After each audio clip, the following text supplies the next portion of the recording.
There is a battle inside every human heart. Not a battle with swords. Not a battle you can see with your eyes.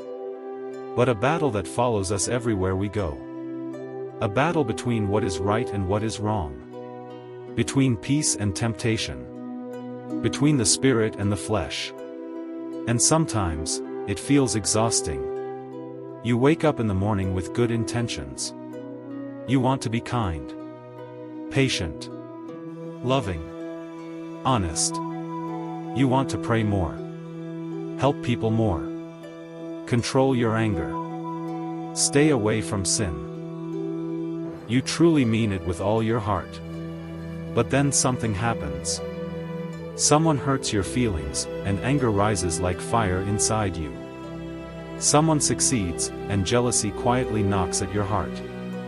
You promise yourself you will stop doing something wrong, but somehow you return to it again.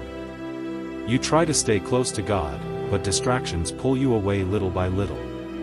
And suddenly you ask yourself, why is this so hard? Why does doing the wrong thing sometimes feel easier than doing the right thing?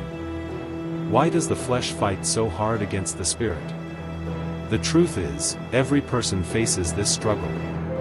Adults face it. Children face it. Pastors face it.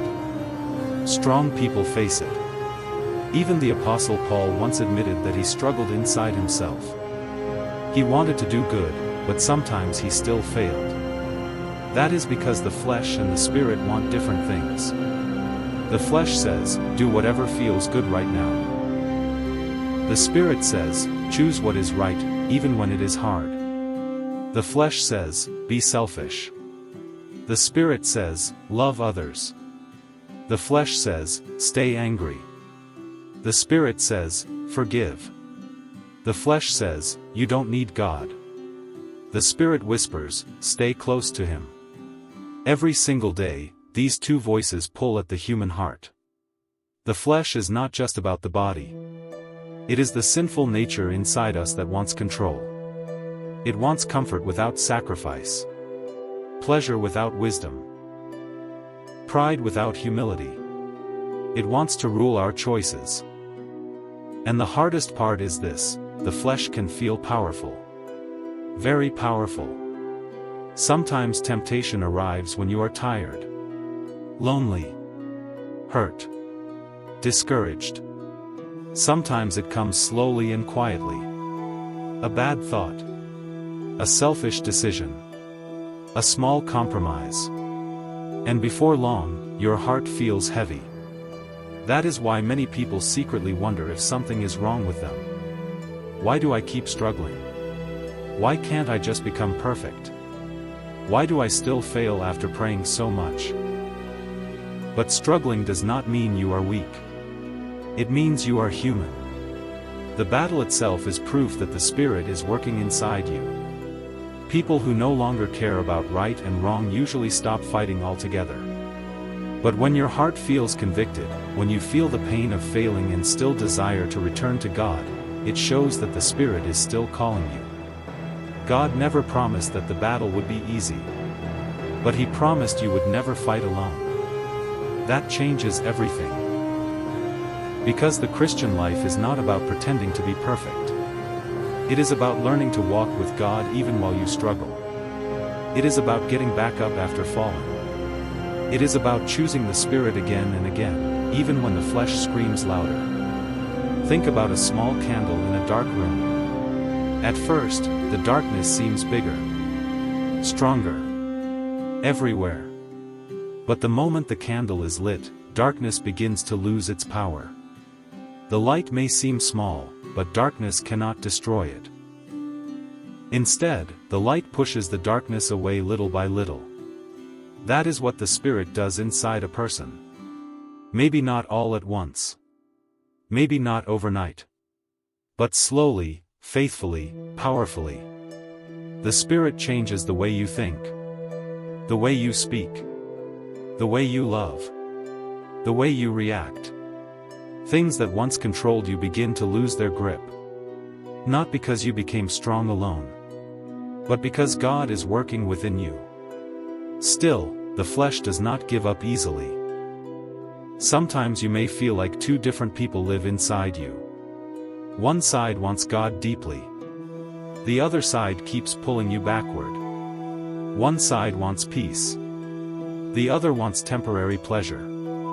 One side wants truth. The other wants comfort. And in those moments, the enemy loves to whisper lies. You will never change. You keep failing. God must be tired of you by now. But those lies are not from God.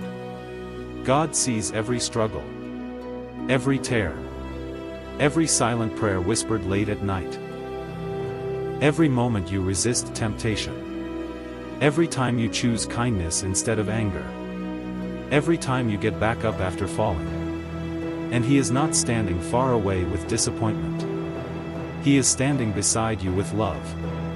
A loving father does not abandon his child because the child is learning how to walk. When the child falls, the father reaches down, lifts the child up, and says, "Try again." That is how God treats His children. Yes, the flesh is strong. But the Spirit is stronger. The flesh wants quick satisfaction. The Spirit builds lasting peace. The flesh creates guilt. The Spirit brings life. The flesh leaves emptiness. The Spirit fills the soul. And maybe that is why the battle feels so hard sometimes, because your choices truly matter. Every day, you are deciding which voice will lead your life. Little choices become big directions. A small prayer.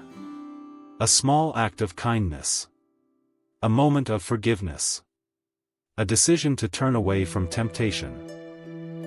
These things may seem tiny, but they strengthen the Spirit within you little by little. Just like feeding a garden helps flowers grow, feeding your spirit helps your soul become stronger. Prayer matters. Reading God's Word matters. Worship matters. The people you surround yourself with matter. What you watch, listen to, and allow into your heart matters. Because whatever you feed grows stronger. And even when you stumble, grace is still waiting for you. That is one of the most beautiful truths of all. God's love is not based on perfection. If it were, nobody could stand. His love is based on mercy, on grace, on His desire to keep transforming broken people into something beautiful. So when the battle feels hard, do not give up. When your heart feels tired, do not run away from God. Run toward Him. When the flesh feels loud, listen more carefully to the quiet voice of the Spirit. Because the Spirit often speaks softly.